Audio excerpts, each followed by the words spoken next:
ಎಲ್ಲ ವಿದ್ಯಾರ್ಥಿಗಳಿಗೆ ನಮಸ್ಕಾರಗಳು. ಇಂದಿನ ತರಗತಿ ಜೀವಶಾಸ್ತ್ರದ ಪರಿಚಯ. ವಯಸ್ ಕ್ಲಿಯರ್ ಅಲ್ಲ? ಜೀವಶಾಸ್ತ್ರದ ಪರಿಚಯ ಬಗ್ಗೆ ನಾವು ಸ್ವಲ್ಪ ತಿಳಿದುಕೊಳ್ಳೋಣ.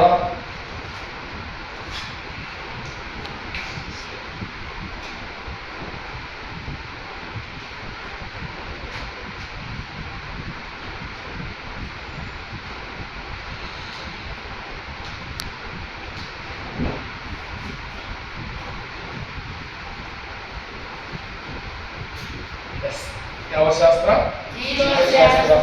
ಜೀವಶಾಸ್ತ್ರದ ಪರಿಚಯ ಬಗ್ಗೆ ನಾವು ಸ್ವಲ್ಪ ಇಂದಿನ ತರಗತಿಯಲ್ಲಿ ಅಧ್ಯಯನ ಮಾಡೋಣ. ಸರ್, ಜೀವಶಾಸ್ತ್ರ ಅಂದ್ರೆ ಕೇಳಿದ್ರೆ ಜೀವಿಗಳ ಬಗ್ಗೆ ಅಧ್ಯಯನ ಮಾಡುವ ಶಾಸ್ತ್ರವನ್ನು ಜೀವಶಾಸ್ತ್ರ ಅಂತ ಕರಿತೀವಿ. ಜೀವಿಗಳ ಬಗ್ಗೆ ಅಧ್ಯಯನ ಮಾಡುವುದು ಮತ್ತು ಜೀವಿಗಳ ರಚನಾತ್ಮಕ ಮತ್ತು ಕಾರ್ಯಾತ್ಮಕ ಘಟಕಗಳ ಬಗ್ಗೆ ನಾವು ಏನ್ ಮಾಡಬೇಕಾಗಿರುತ್ತ, ಅಧ್ಯಯನ ಮಾಡಬೇಕಾಗಿರುತ್ತ, ಅದನ್ನು ನಾವು ಜೀವಶಾಸ್ತ್ರ ಅಂತ ಕರಿತೀವಿ. ಹೌದಾ? ಜೀವಿಗಳ ಬಗ್ಗೆ ಅಧ್ಯಯನ ಮಾಡ್ತೀವಿ. ಏನ್ ಮಾಡ್ತೀವಿ? ಜೀವಿಗಳ ಬಗ್ಗೆ ಅಧ್ಯಯನ. ಜೀವಿಗಳ ಬಗ್ಗೆ ಅಧ್ಯಯನ. ಸರ್, ಹಾಗಾದ್ರೆ ಜೀವಿಗಳ ಬಗ್ಗೆ ಅಧ್ಯಯನ ಮಾಡುವ ಶಾಸ್ತ್ರವನ್ನು ಜೀವಶಾಸ್ತ್ರ ಅಂತ ಕರೀತಾರೆ. ಈ ಜೀವಿಗಳ ಬಗ್ಗೆ ಅಧ್ಯಯನ ಮಾಡುವ ಶಾಸ್ತ್ರವನ್ನು ಜೀವಶಾಸ್ತ್ರ ಅಂತ ಕರೀತೇವೆ. ಹಾಗಾದ್ರೆ ಜೀವಶಾಸ್ತ್ರದ ಪಿತಾಮಹ ಎಂದು ಯಾರನ್ನ ಕರೀತಾರಪ್ಪ ಅಂದ್ರೆ ಜೀವಶಾಸ್ತ್ರದ ಪಿತಾಮಹ ಅರಿಸ್ಟಾಟಲ್ ಅವರನ್ನ ಕರೀತಾರ. ಜೀವಶಾಸ್ತ್ರದ ಪಿತಾಮಹ ಜೀವಶಾಸ್ತ್ರದ ಪಿತಾಮಹ ಎಂದು ಅರಿಸ್ಟಾಟಲ್ ಅವರನ್ನು ಕರೀತಾರೆ. ಅರಿಸ್ಟಾಟಲ್. ಎಸ್. ಈ ಜೀವಶಾಸ್ತ್ರದ ಪಿತಾಮಹ ಯಾರಪ್ಪ ಅಂದ್ರೆ ಅರಿಸ್ಟಾಟಲ್ ಅವರನ್ನು ಜೀವಶಾಸ್ತ್ರದ ಪಿತಾಮಹ ಅಂತ ಕರಿತೀವಿ. ಸರ್, ಹಾಗಾದ್ರೆ ಅರಿಸ್ಟಾಟಲ್ ಅಷ್ಟೇ ಜೀವಶಾಸ್ತ್ರದ ಪಿತಾಮಹ ಅಷ್ಟೇ ಏನ್ರಿ ಅಂತಂದ್ರೆ ತಪ್ಪು. ಅರಿಸ್ಟಾಟಲ್ ರಾಜ್ಯಶಾಸ್ತ್ರದ ಪಿತಾಮಹವೂ ಸಹ ಹೌದು.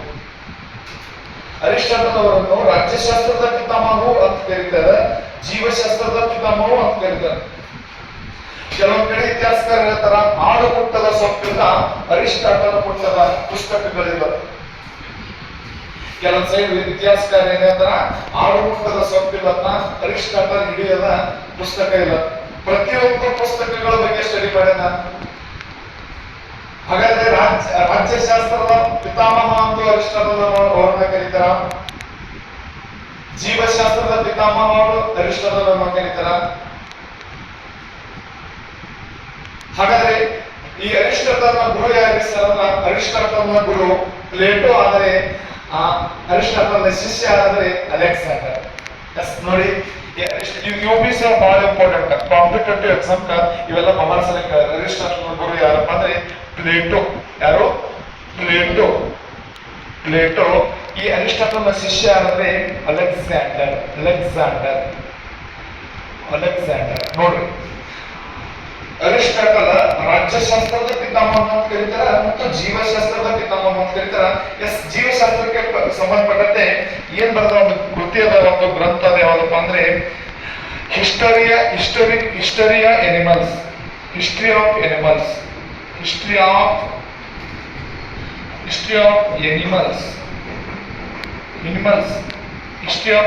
ಎಂಬ ಒಂದು ಕೃತಿಯನ್ನು ಬರೀತಾರ.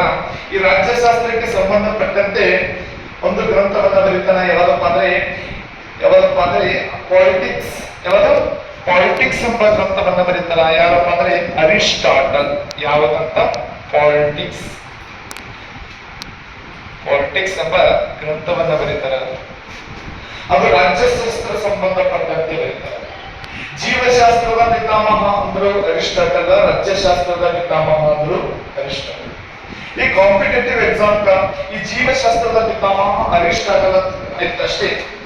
ಇದು ಯಾರು ಕೇಳಲ್ಲ, ಯಾಕಂದ್ರೆ ಈ ಪ್ರತಿಯೊಂದಿಗೆ ಎಲ್ಲರಿಗೂ ಬರ್ತದ. ಹಾಗಾದ್ರೆ ಏನ್ ಕೇಳ್ತಾರೆ ಸರ್ ಅಂದ್ರೆ ಜೀವಶಾಸ್ತ್ರದ ಪಿತಾಮಹ ಅರಿಸ್ಟಾಟಲ್ ಆದ್ರೆ ಆಧುನಿಕ ಜೀವಶಾಸ್ತ್ರದ ಪಿತಾಮಹ ಯಾರು ಅಂತ ಕೇಳ್ತಾರೆ. ಆಧುನಿಕ ಜೀವಶಾಸ್ತ್ರದ ಪಿತಾಮಹ ಅಂತ ಕೇಳ್ತಾರೆ. ಜೀವಶಾಸ್ತ್ರದ ಪಿತಾಮಹ ಅಂದ್ರೆ ಪ್ರತಿಯೊಬ್ಬರಿಗೆ ಬರ್ತಿರ್ತಾರೆ.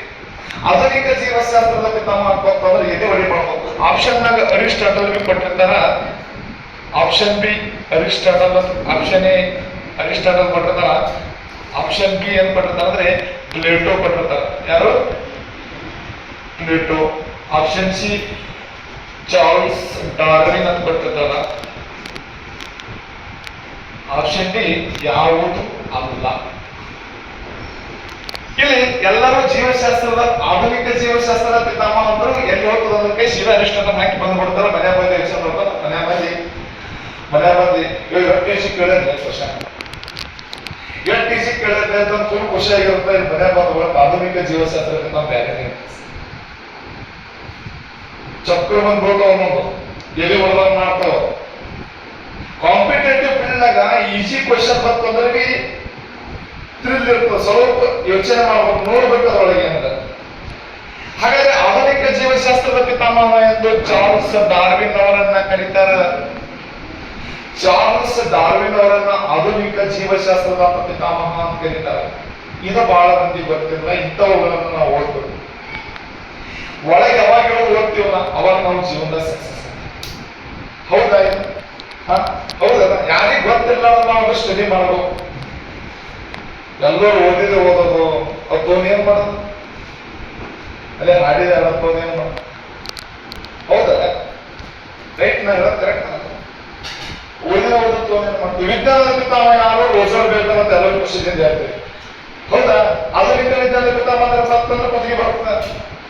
ಆಧುನಿಕ ವಿಜ್ಞಾನ ಬರ್ತಂದ್ರೆ ಕುತ್ತಿಗೆ ಬರ್ಕೊಡ್ತಾರೆ. ಆಧುನಿಕ ವಿಜ್ಞಾನದ ಪಿತಾಮಹನಿಗೆ ರೋಸರ್ ಬೇಕರ್ ಹಾಕಿದ್ರೆ ಅದು ತಪ್ಪು ಅನ್ಸರ್. ಅದು ಗೆಲಿಲಿಯೋ ಅವರನ್ನ ಆಧುನಿಕ ವಿಜ್ಞಾನದ ಪಿತಾಮಹ ಅಂತ ಕರೀತಾರೆ.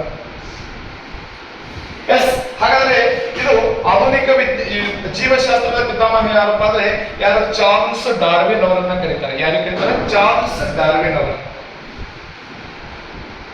ಹಾಗಾದ್ರೆ ಈ ವಿಜ್ಞಾನವನ್ನು ಇಂಗ್ಲಿಷ್ ಒಳಗ ಜೀವಶಾಸ್ತ್ರವನ್ನು ಇಂಗ್ಲಿಷ್ ಒಳಗ ಬಯಾಲಜಿ ಅಂತ ಕರಿತೀವಿ. ಏನಂತ ಕರಿತೀವಿ?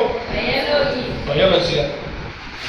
ಎಸ್, ಈ ಇಂಗ್ಲಿಷ್ ಒಳಗೆ ಏನಂತ ಕರಿತೀವಿ ಅಂದ್ರೆ ಬಯೋಲಜಿ.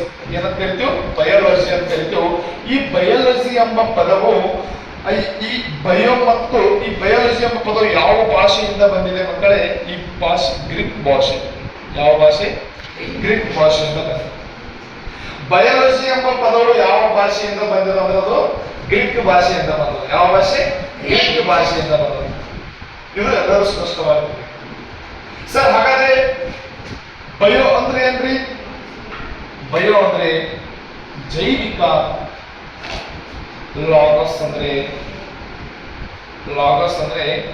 ಅಧ್ಯಯನ ಅಂತ ಅರ್ಥ ಮಕ್ಕಳೇ. ನೋಡ್ರಿ, ಬಯೋ ಅಂದ್ರೆ ಜೈವಿಕ, ಲಾಗಸ್ ಅಂದ್ರೆ ಅಧ್ಯಯನ.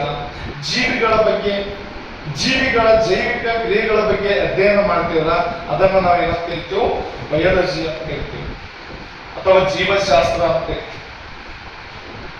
ಹೌದಾ ಸರ್? ಹಾಗಾದ್ರೆ ಬಯಾಲಜಿ, ಜೀವಶಾಸ್ತ್ರಕ್ಕೆ ಬಯಾಲಜಿ ಅಂತ ಹೆಸರಿಟ್ಟವ್ರು ಯಾರಪ್ಪ ಅಂದ್ರೆ ಲಾಮಾರ್ಕ್ ಅಂತ ಬರ್ತಾನ.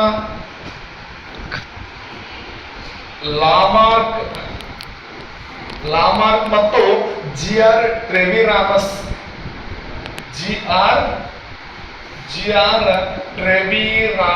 ಅಂತ ಬರ್ತಾನ. ಇವೇ ಕೇಳ್ತಾರೆ ಎಕ್ಸಾಮ್, ಬಹಳ ಇಂಪಾರ್ಟೆಂಟ್ ಇವೆಲ್ಲ ಭಯಂಕರ ಇಂಪಾರ್ಟೆಂಟ್. ಇವು ಬಂದೋದ್ರೆ ಬಿರುಗಾಳಿ ಬಂದು ಮೋತಿ ಬರೋದ ಅರ್ಥ.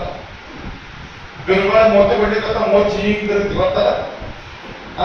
ಬಿರುಗಾಳಿ ಬೀಸಿದತ್ತ ಹಿಂಗ್ ಮೋತಿ ತಿರುಗಿದ್ರೆ ಇಂಥ ಕ್ವಶನ್ ಬಂದೋದ್ರೆ ಹಿಂಗೆ ತಿರುಗಬೇಕಂತ ಸರಿಯಾಗಿ ಓದ್ಬೇಕು.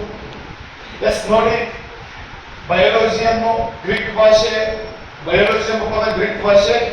ನೋಡಿ ಸ್ನೇಹಿತರೆ, ಆ ಬಯಾಲಜಿ ಎಂಬ ಪದವನ್ನು ನೀಡಿದವರು ಲಾಮಾರ್ಕ್ ಮತ್ತು ಜೆ.ಆರ್. ಟ್ರೆವಿರಾನಸ್ ಎಂಬ ವಿಜ್ಞಾನಿಗಳು. ಜೀವಶಾಸ್ತ್ರವನ್ನು ಬಯಾಲಜಿ ಅಂತ ಕರೀತಾರ. ಬಯೋ ಅಂದ್ರೆ ಜೈವಿಕ, ಲಾಗಸ್ ಅಂದ್ರೆ ಅಧ್ಯಯನ. ಜೀವಿಗಳ ಕುರಿತು, ಜೀವಿಗಳ ಕಾರ್ಯದ ಕುರಿತು ಅಧ್ಯಯನ ಮಾಡುವುದನ್ನು ಜೀವಶಾಸ್ತ್ರ ಅಂತ ಕರಿತೀವಿ. ಹೌದಾ? ಕರೆಕ್ಟಾ? ಎಸ್.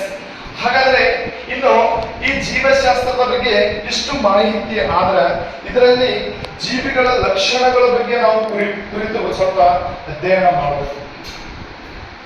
ಹೌದಾ? ಹಾಗಾದ್ರೆ ಇಲ್ಲಿ ಏಕಕೋಶೀಯ ಜೀವಿಗಳು ಅಂತ ಬರ್ತವ, ಬಹುಕೋಶೀಯ ಜೀವಿಗಳು ಅಂತ ಬರ್ತವ.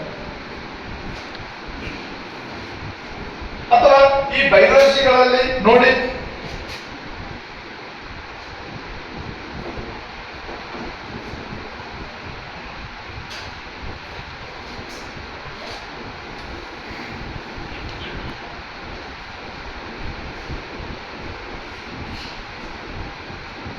ಎಸ್ ಇದು ನೋಡಿ ಈ ಎಸ್ ಈ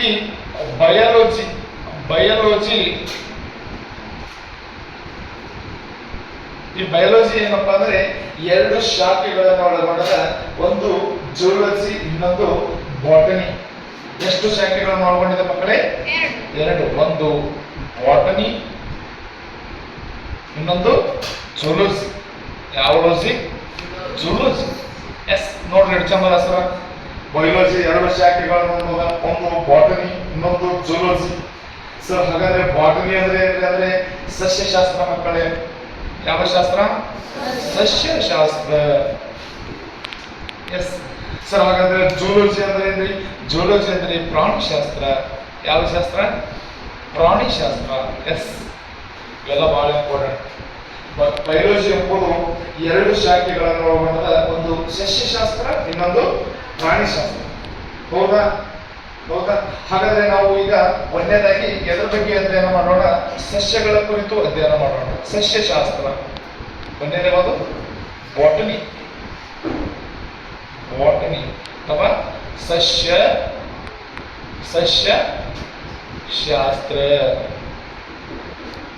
ಸರ್ ಹಾಗಾದ್ರೆ ಸಸ್ಯಶಾಸ್ತ್ರ ಬಾಟನಿ ಅಂದ್ರೆ ಏನ್ರಿ ಅಂದ್ರೆ ಸಸ್ಯಗಳ ಕುರಿತು ಅಧ್ಯಯನ ಮಾಡೋದನ್ನು ನಾವು ಏನಂತ ಕರಿತೀವಿ ಅಂದ್ರೆ ಸಸ್ಯಶಾಸ್ತ್ರ ಅಂತ ಕರಿತೀವಿ. ಸಸ್ಯಗಳ ಕುರಿತು ಅಧ್ಯಯನ ಮಾಡಬೇಕಾಗುತ್ತೆ. ಯಾವುದರ ಕುರಿತು? ಸಸ್ಯಗಳ ಕುರಿತು ಅಧ್ಯಯನ. ಸಸ್ಯಗಳ ಕುರಿತು ಅಧ್ಯಯನ ಮಾಡುವ ಶಾಸ್ತ್ರವನ್ನು ಸಸ್ಯಶಾಸ್ತ್ರ ಅಂತ ಕರಿತೀವಿ. ಹಾಗಾದ್ರೆ ಸಸ್ಯಶಾಸ್ತ್ರದ ಪಿತಾಮಹ ಎಂದು ಯಾರನ್ನ ಕರೀತಾರಪ್ಪ ಅಂದ್ರೆ ಸಸ್ಯಶಾಸ್ತ್ರದ ಪಿತಾಮಹ ಥಿಯೋಫ್ರಾಸ್ಟಸ್. ಯಾವ ಫ್ರಾಸ್ಟಸ್? ಥಿಯೋಫ್ರಾಸ್ಟಸ್. ಎಸ್ ನೋಡಿ, ಸಸ್ಯಶಾಸ್ತ್ರದ ಪಿತಾಮಹ, ಸಸ್ಯಶಾಸ್ತ್ರದ ಇವೆಲ್ಲ ಬಹಳ ಇಂಪಾರ್ಟೆಂಟ್. ಸಸ್ಯಶಾಸ್ತ್ರದ ಪಿತಾಮಹ ಯಾವ? ಸಸ್ಯಶಾಸ್ತ್ರದ ಪಿತಾಮಹ ಥಿಯೋಫ್ರಾಸ್ಟಸ್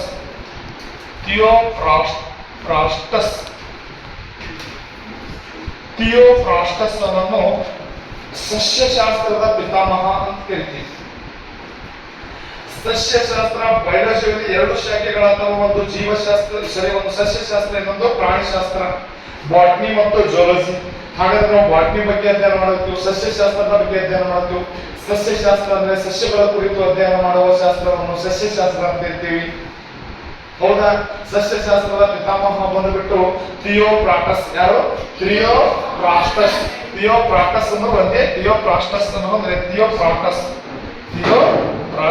ನೋಡ್ರಿ. ಥಿಯೋಫ್ರಾಸ್ಟಸ್ ಅಂತ ನೋಡಿದ್ರೆ ಬರ್ತದೆ. ಎರಡರ ಒಂದೇ ಬೈರಿ ಥಿಯೋಫ್ರಾಸ್ಟಸ್ ಅಂತ. ಹಾಗಾದ್ರೆ ಈ ಸಸ್ಯಗಳ ಕುರಿತು ಅಧ್ಯಯನ ಮಾಡುವುದು ಸಸ್ಯಶಾಸ್ತ್ರ ಅಂತ ಕರೆದು, ಸಸ್ಯಶಾಸ್ತ್ರದ ಪಿತಾಮಹ ಯಾರು? ಥಿಯೋಫ್ರಾಸ್ಟಸ್. ಥಿಯೋಫ್ರಾಸ್ಟಸ್ ಅಂತ ಬರ್ತಾ. ಹಾಗಾದ್ರೆ ಈ ಸಸ್ಯಗಳು ಜೀವಕೋಶಗಳಿಂದ ಮಾಡಲ್ಪಟ್ಟಿವೆ. ಸಸ್ಯಗಳು ಜೀವಕೋಶಗಳಿಂದ ಮಾಡಲ್ಪಟ್ಟಿವೆ. ಪ್ರತಿಯೊಂದು ಸಸ್ಯಗಳು ಜೀವಕೋಶಗಳಿಂದ ಮಾಡಲ್ಪಟ್ಟಿವೆ ಮತ್ತು ಸಸ್ಯಗಳಿಗೆ ಜೀವವಿದೆ ಎಂದು ಹೇಳಿದ ಭಾರತದ ವಿಜ್ಞಾನಿ ಯಾರಪ್ಪ ಅಂದ್ರೆ ಜಗದೀಶ್ ಚಂದ್ರ ಬೋಸ್. ಹೌದಾ? ಪ್ರತಿಯೊಂದು ಸಸ್ಯವು ಜೀವಕೋಶಗಳಿಂದ ಮಾಡಲ್ಪಟ್ಟಿದೆ. ಎಸ್ ಜೀವಕೋಶಗಳಿಂದ ಮಾಡಲ್ಪಟ್ಟಿದೆ ಅಂತ ಹೇಳಿದ ವಿಜ್ಞಾನಿ ಯಾರಪ್ಪ ಅಂದ್ರೆ ಜೆ.ಸಿ. ಬೋಸ್. ಯಾವ ಬೋಸ್? ಜೆ.ಸಿ. ಬೋಸ್, ಜಗದೀಶ್ ಚಂದ್ರ ಬೋಸ್. ಸಸ್ಯಗಳಿಗೆ ಜೀವವಿದೆ ಅಂತ ಹೇಳ್ತಾನ ಪುಣ್ಯಾತ್ಮ. ಸಸ್ಯಗಳ ಬಗ್ಗೆ ಅಧ್ಯಯನ ಮಾಡ್ತಾನ, ಸಸ್ಯಗಳ ಚಲನೆಯನ್ನು ಕುರಿತು ಅಧ್ಯಯನ ಮಾಡ್ತಾನ. ಹೌದಾ? ಸಸ್ಯಗಳ ಚಲನೆ ಕುರಿತು, ಸಸ್ಯದ ಬೆಳವಣಿಗೆ ಕುರಿತು ಅಧ್ಯಯನ ಮಾಡ್ತಾನ. ಕ್ರೆಸ್ಕೋಗ್ರಾಫ್ ಎಂಬ ಒಂದು ಸಂಶೋಧನೆಯನ್ನ ಮಾಡ್ತಾನ, ಉಪಕರಣವನ್ನ ತಯಾರು ಮಾಡ್ತಾನ. ಸಸ್ಯಗಳ ಚಲನೆ ನೋಡ್ತಾನ, ಸಸ್ಯಗಳು ಚಲಿಸ್ತಾವ, ಸಸ್ಯಗಳಿಗೆ ಜೀವವಿದೆ ಅಂತ ಹೇಳ್ತಾನ. ಯಾರು ಹೇಳ್ತಾರಪ್ಪ ಅಂದ್ರೆ ಜಗದೀಶ್ ಚಂದ್ರ ಬೋಸ್ ಅವರು ಹೇಳ್ತಾರ. ಹೌದಾ? ಇದು ಸಸ್ಯಶಾಸ್ತ್ರ. ಇನ್ನು ಪ್ರಾಣಿಶಾಸ್ತ್ರ. ಇನ್ನೊಂದು ಯಾವುದು? ಪ್ರಾಣಿಶಾಸ್ತ್ರ. ಸಸ್ಯಶಾಸ್ತ್ರ ಬಗ್ಗೆ ಇಷ್ಟ ಆದ್ರೆ ಎರಡು. ಪ್ರಾಣಿಶಾಸ್ತ್ರ.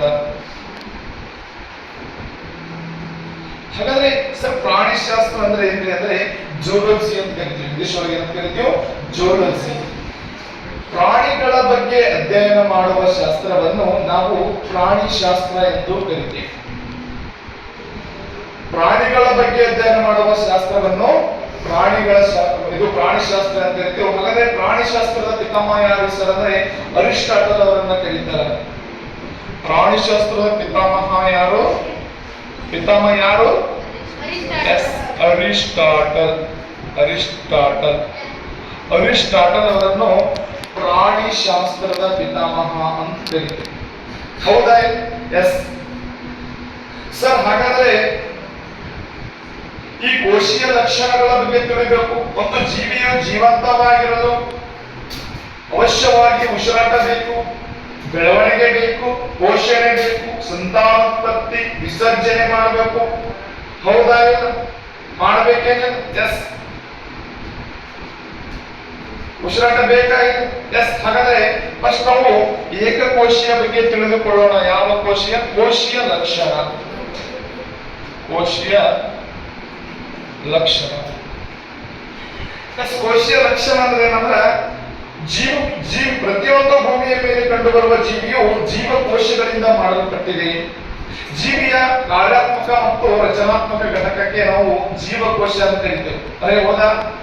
ಎಸ್. ಈ ಜೀವಿಯ ಒಂದು ಏನಪ್ಪಾ ಅಂದ್ರೆ ಕೋಶ ಲಕ್ಷಣ. ಪ್ರತಿಯೊಂದು ಜೀವಿಯು ಜೀವಕೋಶಗಳಿಂದ ಮಾಡಲ್ಪಟ್ಟಿದೆ ಅಂತ ನಾವು ಹೇಳಬಹುದು. ಹೌದಾ? ಎಸ್. ಹಾಗಾದ್ರೆ ಏಕಕೋಶ ಜೀವಿಗಳು ಬರ್ತಾವ. ಏಕಕೋಶ ಜೀವಿಗಳು, ಏಕಕೋಶ ಜೀವಿಯು, ಏಕಕೋಶ ಜೀವಿ ಅಂದ್ರೆ ಏನ್ರಿ ಸರ್? ಅಂದ್ರೆ ಪ್ರತಿಯೊಂದು ಜೀವಿಯು ಜೀವಕೋಶಗಳು ಕೇವಲ ಒಂದೇ ಒಂದು ಜೀವಕೋಶಗಳಿಂದ ಮಾಡಲ್ಪಟ್ಟ ಜೀವಿಗಳನ್ನು ಸರ್. ಹಾಗಾದ್ರೆ ಏಕಕೋಶ ಜೀವಿ ಅಂದ್ರೆ ಏನ್ರಿ ಅಂತಂದ್ರ ಕೇವಲ ಒಂದೇ ಒಂದು ಜೀವಕೋಶಗಳಿಂದ ಮಾಡಲ್ಪಟ್ಟ ಜೀವಿಗಳನ್ನು ನಾವು ಏಕಕೋಶ ಜೀವಿಗಳು ಅಂತ ಕರಿತೀವಿ. ಸರಿ. ಏಕಕೋಶ ಜೀವಿಗಳು ಕೇವಲ ಒಂದೇ ಒಂದು ಜೀವಕೋಶಗಳು, ವಿಸರ್ಜನೆ ಮಾಡೋಕ್ಕಾಗಿರ್ಬೋದು, ಆಹಾರ ತಗೊಳ್ಳೋಕ್ಕಾಗಿರ್ಬೋದು, ಯಾವುದೇ ರೀತಿಯ ಅಂಗಗಳು ಇರಂಗಿಲ್ಲ. ಹೌದಾ? ಎಸ್. ಅಂಶಗಳನ್ನು ನಾವು ಏಕಕೋಶ ಜೀವಿ ಅಂತ ಕರಿತೀವಿ. ಫಾರ್ ಎಕ್ಸಾಂಪಲ್, ಉದಾಹರಣೆ ಅಮೀಬಾ ಏಕಕೋಶ ಜೀವಿನ. ಎಸ್. ಯುಗ್ಲಿನ ಅಂತ ಬರ್ತದ. ಯುಗ್ಲಿನ. ಎಸ್. ಇನ್ನೊಂದು ಪ್ಯಾರಾಮೀಸಿಯಂ. ಬ್ಯಾಕ್ಟೀರಿಯಾ. ಎಸ್.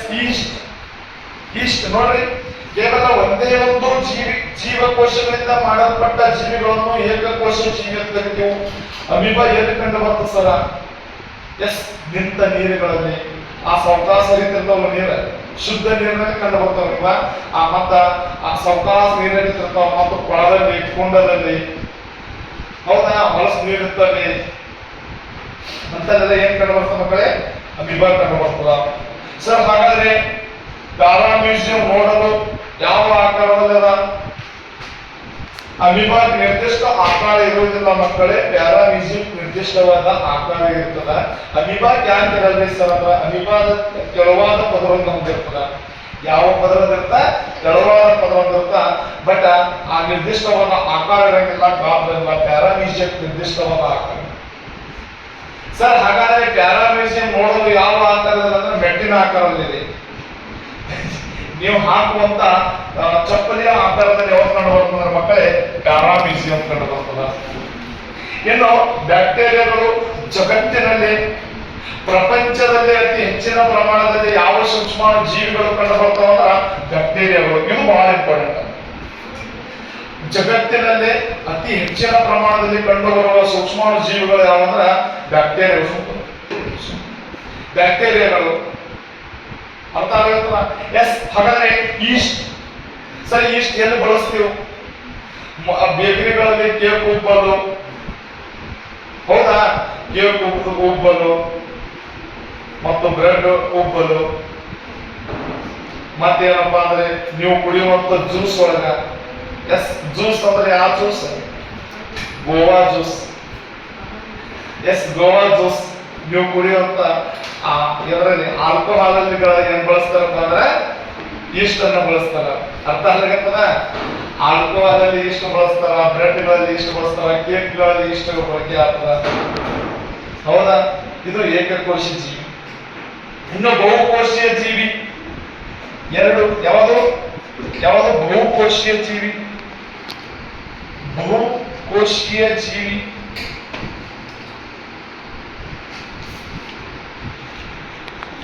ಸರ್ ಬಹುಕೋಶ ಜೀವಿ ಅಂದ್ರೆ ಕೋಟಿ ಕೋಟಿ ಗಟ್ಟಲೆ ಜೀವಕೋಶಗಳನ್ನು ಹೊಂದಿರ್ತದ ಒಂದು ಜೀವಿ. ಇಂಥವುಗಳನ್ನ ನಾವು ಬಹುಕೋಶ ಜೀವಿಗಳಂತ ಕರಿತೇವೆ. ಪ್ರಾಣಿಗಳಾಗಿರಬಹುದು, ಸಸ್ಯಗಳಾಗಿರಬಹುದು, ಮನುಷ್ಯರಾಗಿರಬಹುದು. ನಾ ಏಕಕೋಶನು, ನಾ ಒಂದೇ ಜೀವಕೋಶ ನನಗೆ ಒಂದೇ ಜೀವಕೋಶ ಹೀಗೆ ಇರ್ತಿದ್ರ ನೀತೇನೋ ಒಂದು ಜೀವಕೋಶ ಇಲ್ಲ. ಅವು ಬಹುಕೋಶ, ಕೋಟಿ ಕೋಟಿ ಲಕ್ಷಾಂತರ ಗಟ್ಟಲೆ ಇರ್ತಾವ ಜೀವಕೋಶ. ಹೌದಾ? ಎಸ್. ಹಾಗಾದರೆ ಮನುಷ್ಯರು, ಪ್ರಾಣಿಗಳು, ಕೋಟಿ ಕೋಟಿ ಜೀವಕೋಶಗಳು, ಲಕ್ಷಾಂತರ ಜೀವಕೋಶಗಳು, ಅಂತವುಗಳನ್ನು ನಾವು ಬಹುಕೋಶ ಜೀವಿಗಳನ್ನು ಕರಿತೇವೆ ಮಕ್ಕಳೇ. ಉದಾಹರಣೆ ಪ್ರಾಣಿಗಳು, ಪಕ್ಷಿಗಳು, ಸಸ್ಯಗಳು, ಮನುಷ್ಯರು. ಸರ್ ಹಾಗಾದ್ರೆ ಒಂದು ವಯಸ್ಕ ಮಾನವನ ದೇಹದಲ್ಲಿ ಎಷ್ಟು ಜೀವಕೋಶಗಳು ಕಂಡು ಬರ್ತಾವ ಅಂದ್ರ 100 ಟ್ರಿಲಿಯನ್ ಜೀವಕೋಶಗಳು ಕಂಡು ಬರುತ್ತವೆ. 100 ಟ್ರಿಲಿಯನ್. ಎಷ್ಟು? 100 ಟ್ರಿಲಿಯನ್ ಜೀವಕೋಶಗಳು ಕಂಡು ಬರುತ್ತವೆ. ಸಾರಿ, 100 ಲಕ್ಷ ಟ್ರಿಲಿಯನ್ ಇದ್ರಬಹುದು. 100 ಲಕ್ಷ ಟ್ರಿಲಿಯನ್ ಜೀವಕೋಶಗಳು ಕಂಡು ಬರ್ತಾವ ಅಂದ್ರೆ 100 ಲಕ್ಷ ಟ್ರಿಲಿಯನ್ ಜೀವಕೋಶಗಳಲ್ಲಿ ಎಷ್ಟು ಗೊತ್ತಾ? 14 ಜೀರೋ ಇರ್ತಾವ. ಎಷ್ಟು? 14 ಜೀರೋ. 100 ಲಕ್ಷ ಕೋಟಿಗಳು ಅಂದಾಗ ಒಂದು 100 ಲಕ್ಷ ಕೋಟಿಗಳು ಜೀವಕೋಶಗಳು ಯಾರು ಕಂಡು ಬರ್ತಾವ? ವಯಸ್ಕ ಮಾನವನ ದೇಹದಲ್ಲಿ ಕಂಡು ಬರ್ತಾವ. ಒಂದು ಜೀವಿ ರಚನೆ ಆಗ್ಬೇಕಂದ್ರೆ ಬಿ ಜೀವಕೋಶಗಳು ಬೇಕಾ? ಹೌದಾ? ಎಸ್. 100 ಟ್ರಿಲಿಯನ್ ಜೀವಕೋಶಗಳು ಕಂಡು ಬರ್ತಾವ. ಹಾಗಾದರೆ ಇನ್ನು ಇದು ಕೋಶೀಯ ಲಕ್ಷಣ ಮತ್ತು ಏಕಕೋಶ ಜೀವಿ, ಬಹುಕೋಶ ಜೀವಿಗಳು. ಇನ್ನು ಜೀವಕೋಶಗಳ ಒಂದು ಸಪರೇಟ್ ಚಾಪ್ಟರ್ ಬಂದಾಗ ಅದ್ರ ಬಗ್ಗೆ ನಾವು ಅಧ್ಯಯನ ಮಾಡೋಣ. ಇದ್ರ ಬಗ್ಗೆ ಸಾಕು. ಇನ್ನು ಜೀವಿಗಳ ಸಾಮಾನ್ಯ ಲಕ್ಷಣಗಳ ಬಗ್ಗೆ ನಾವು ಸ್ವಲ್ಪ ತಿಳಿದುಕೊಳ್ಳಬೇಕು ಮಕ್ಕಳೇ. ಉಸಿರಾಟವನ್ನು ಸಹ ಜೀವಿಗಳ ಸಾಮಾನ್ಯ ಲಕ್ಷಣ. ಉಸಿರಾಟವ ಪ್ರತಿಯೊಂದು ಜೀವಿಯು ಮಾಡಲೇಬೇಕಾ? ಪ್ರತಿಯೊಂದು ಜೀವಿಗೂ ಉಸಿರಾಟ ಅವಶ್ಯಕತೆ ಅದ. ಹೌದಾ? ಇಲ್ಲ? ಎಸ್. ಪ್ರತಿ ಜೀವಿಗೂ ಉಸಿರಾಟದ ಅವಶ್ಯಕತೆ ಅದ. ನಾವು ವಾತಾವರಣದಲ್ಲಿ ನಾವು ತಿನ್ನುವಂತ ಆಹಾರ ಜೊತೆ ಆ ಆಕ್ಸಿಜನ್ ಅನ್ನ ಸೇರಿಕೊಂಡು ಏನ್ ಶಕ್ತಿ ಬಿಡುಗಡೆ ಆಗ್ತದ ಅದನ್ನು ನಾವು ಉಸಿರಾಟ ಅಂತ ಕರಿತೀವಿ. ವಾತಾವರಣದಲ್ಲಿ ಬರುವ ಪ್ರತಿ ಜೀವಿಯು ಆಕ್ಸಿಜನ್ ಅನ್ನು ತೆಗೆದುಕೊಂಡು ಕಾರ್ಬನ್ ಡೈಆಕ್ಸೈಡ್ ಅನ್ನು ರಿಲೀಸ್ ಮಾಡ್ತಾವ. ಹೌದಾ? ಇಲ್ಲ? ಎಸ್. ಇನ್ನು ಪೋಷಣೆ. ಸರ್ ಪೋಷಣೆ ಅಂದ್ರೆ ಏನ್ರಿ? ಪೋಷಣೆ ಅಂದ್ರೆ ನಾವು ಏನು ಆಹಾರವನ್ನು ಸೇವಿಸಿ ಜೀರ್ಣಿಸಿ ದೇಹಗತ ಮಾಡಿಕೊಳ್ಳುವ ಪ್ರಕ್ರಿಯೆಯನ್ನು ಕರಿತೀವಿ ಮಕ್ಕಳೇ, ಪೋಷಣೆ ಎಂದು ಕರಿತೀವಿ. ಹೊರಗಿನಿಂದ ಏನು ಆಹಾರ ಪಡಿತೀವಲ್ಲ ಅದನ್ನು ಜೀರ್ಣಿಸಿ ದೇಹದ ತುಂಬ ಎಲ್ಲ ಹೋಗ್ಬೇಕು, ಅದನ್ನ ಪೋಷಣೆ ಅಂತ ಕರಿತೀವಿ. ಹೌದಾ? ಇಲ್ಲ? ಎಸ್. ಚಲನೆ ಸ್ನೇಹಿತರೆ, ಪ್ರತಿಯೊಂದು ಜೀವಿಗಳಲ್ಲಿ ಚಲನೆ ಕಂಡು ಬರ್ತದ. ಪ್ರಾಣಿಗಳು ಅಥವಾ ಜೀವಿಗಳು ಒಂದು ಸ್ಥಳದಿಂದ ಇನ್ನೊಂದು ಸ್ಥಳಕ್ಕೆ ಆಹಾರಕ್ಕಾಗಿ ಚಲನೆಯನ್ನು ಮಾಡ್ತಾವಿಲ್ಲ? ಮಾಡ್ತವೇನಿಲ್ಲ? ಸರ ನಮ್ಮ ಎಮ್ಮಿಗೆ ನಾನು ಮನೆಯಾಗ ತಂದಿಕ್ಕೆ ಅದೇ ಇದು ಮಾಡ್ತೇನ್ರಿ, ನೋವು ಹಾಕ್ತೇನೆ ಸರ್, ಎಲ್ಲಿ ಚಲನೆ ಮಾಡ್ತಾವ್ರಿ? ನೀವು ಅನ್ಬಾರ್ದು. ಈ ಕಾಡಿನಲ್ಲಿರುವ ಸಿಂಹ, ಹುಲಿಗಳು ಒಂದು ಸ್ಥಳದಿಂದ ಬೇರೆ ಸ್ಥಳಕ್ಕೆ ಚಲಿಸ್ತವೆ. ಅದೇ ಬರ್ತದೆ, ಬೇಟೆ ಹುಡ್ಕೊಂಡೇ ಬರ್ತಾವ. ಬೇಟೆ ಕುಂತಲೆ ಮಾಡ್ತಾವ ಸಿಂಹ? ಇಲ್ಲ, ಚಲಿಸ್ತದ. ಎಸ್. ಚಲನೆಯನ್ನ ಮಾಡ್ತಾವ. ಬೆಳವಣಿಗೆ ಸ್ನೇಹಿತರೆ, ಪ್ರತಿ ಜೀವಿಗಳಲ್ಲೂ ಬೆಳವಣಿಗೆಯನ್ನ ಕಂಡು ಬರ್ತಾವ, ಗ್ರೋತ್ ಆಗಿರ್ತಾವ. ಜೀವಿಗಳು ಅಟ್ಟೆ ಇರ್ತಾವ ಜೀವಿಗಳು. ಹುಟ್ಟು ತಕ್ಷಣ ನೀವು ಅಟ್ಟೆ ಇದ್ದೀರ್ನು, ಬೆಳವಣಿಗೆ ಆಗಿರಲ್ಲ. ಎಸ್. ಆ ಲಕ್ಷಣವನ್ನ ಕಂಡು ಬರ್ತಾವ. ಇನ್ನು ಸಂತಾನೋತ್ಪತ್ತಿ, ರೀಪ್ರೊಡಕ್ಷನ್. ತನ್ನಂತೆ ಹೋಲುವ ಮರಿ ಜೀವಿಗಳಿಗೆ ಜನ್ಮ ಕೊಟ್ಟರೆ ಅದನ್ನು ನಾವು ಸಂತಾನೋತ್ಪತ್ತಿ ಕ್ರಿಯೆ ಅಂತ ಕರಿತೀವಿ. ಹೌದಾ? ಎಸ್. ಇಷ್ಟು ಎಲ್ಲ ಏನಪ್ಪಾ ಅಂದ್ರೆ ಕಂಡು ಬರ್ತಾವ. ಇವು ಜೀವಿಗಳ ಸಾಮಾನ್ಯ ಲಕ್ಷಣಗಳು. ಇವು ಕೇವಲ ಜೀವಂತ ಜೀವಿಗಳಲ್ಲಿ ಮಾತ್ರ ಕಂಡು ಬರ್ತಾವ. ಇವು ಕೇವಲ ಜೀವಿಗಳಲ್ಲಿ, ಜೀವಂತ ಜೀವಿಗಳಲ್ಲಿ, ನಿರ್ಜೀವ ಜೀವಿಗಳಲ್ಲಿ ಇವು ಕಂಡು ಬರಂಗಿಲ್ಲ. ಕಲ್ಲು ಒಳಗೆ ಕಂಡು ಬರ್ತಾವ. ಕಲ್ಲು ಚಲನೆ ಮಾಡ್ತಾನ, ಕಲ್ಲು ಚಲನೆ ಮಾಡ್ತಾನ. ಈ ಉಸಿರಾಟಕ್ಕೆ ಸಂಬಂಧಪಟ್ಟಂತೆ ಹಲವಾರು ಜೀವಿಗಳು ಹಲವಾರು ರೀತಿಯಲ್ಲಿ ಉಸಿರಾಟವನ್ನು ನಡೆಸ್ತವ. ಹೌದಾ ಇಲ್ಲ? ಎಸ್ ನೋಡಿ, ಮೀನುಗಳು, ಮೀನು ಎದರ ಮೂಲಕ? ಕಿವಿರುಗಳ ಮೂಲಕ ಉಸಿರಾಟವನ್ನ ಮಾಡ್ತದ? ಮಾಡ್ತದಿಲ್ಲ. ಮೀನು ಎದರ ಮೂಲಕ ಉಸಿರಾಟ ಮಾಡ್ತದ? ಕಿವಿರುಗಳ ಮೂಲಕ ಮಾಡ್ತದ. ಕಿವಿರುಗಳು. ಸರ್ ಹಾಗಾದ್ರೆ ಕಪ್ಪೆ ಚರ್ಮದ ಮೂಲಕ ಮಾಡ್ತದ? ಹೌದಲ್ಲ? ಚರ್ಮ ಮತ್ತು ಶ್ವಾಸಕೋಶ ಎರಡರ ಮೂಲಕ ಮಾಡ್ತದ. ಯಾವುದು? ಕಪ್ಪೆ. ಹಾಗಾದ್ರೆ ಮಾನವರು ಸರ್ ಚರ್ಮದ ಮೂಲಕ ಮಾಡ್ತಂದ್ರೆ ಕಪ್ಪೆ ತೆಳುವಾದ ಪದರ ಇರುತ್ತ, ಅದ್ರ ಮೂಲಕನೇ ಉಸಿರಾಟವನ್ನು ಮಾಡ್ತದ. ಹಾಗಾದ್ರೆ ಮಾನವರ ಸ್ತನಿಗಳು ಇವೆಲ್ಲವೂ ಸಹ ಇದರ ಮೂಲಕ ಉಸಿರಾಟವನ್ನು ಮಾಡ್ತವ? ಶ್ವಾಸಕೋಶದ ಮೂಲಕ ಉಸಿರಾಟವನ್ನು ನಡೆಸ್ತವ. ಇದರ ಮೂಲಕ? ಶ್ವಾಸಕೋಶದ ಮೂಲಕ. ಹಾಗಾದ್ರೆ ಸಸ್ಯಗಳು ಇದರ ಮೂಲಕ ಉಸಿರಾಟ? ಸಸ್ಯಗಳು ಎಸ್ ಪತ್ರರಂಧ್ರಗಳ ಮೂಲಕ. ಎದರ ಮೂಲಕ? ಪತ್ರರಂಧ್ರಗಳ ಮೂಲಕ ಉಸಿರಾಟವನ್ನು ಮಾಡ್ತವ. ಎದರ ಮೂಲಕ ಉಸಿರಾಟವನ್ನು ಮಾಡ್ತವ? ಪತ್ರರಂಧ್ರಗಳ ಮೂಲಕ ಉಸಿರಾಟವನ್ನು ಮಾಡ್ತವ. ಓಕೆ ಆಯ್ತು. ಇಲ್ಲಿಗೆ ಒಂದು ಜೀವಶಾಸ್ತ್ರದ ಪರಿಚಯವು ನಿಮಗೆ ಅರ್ಥ ಆಗಿದೆ ಅಂತ ತಿಳ್ಕೊಳ್ತೇವೆ. ದಯವಿಟ್ಟು ಈ ಕ್ಲಾಸ್ ಇಷ್ಟ ಆದ್ರೆ ನೀವು ಲೈಕ್ ಮಾಡಿ, ಸಬ್ಸ್ಕ್ರೈಬ್ ಮಾಡಿ. ಇನ್ನು ಮುಂದಿನ ತರಗತಿಯಲ್ಲಿ ಮುಂದಿನ ಒಂದು ವಿಷಯದ ಬಗ್ಗೆ ಕುರಿತು ನಾವು ಅಧ್ಯಯನ ಮಾಡೋಣ. ಎಲ್ಲ ವಿದ್ಯಾರ್ಥಿಗಳಿಗೆ ಧನ್ಯವಾದಗಳು.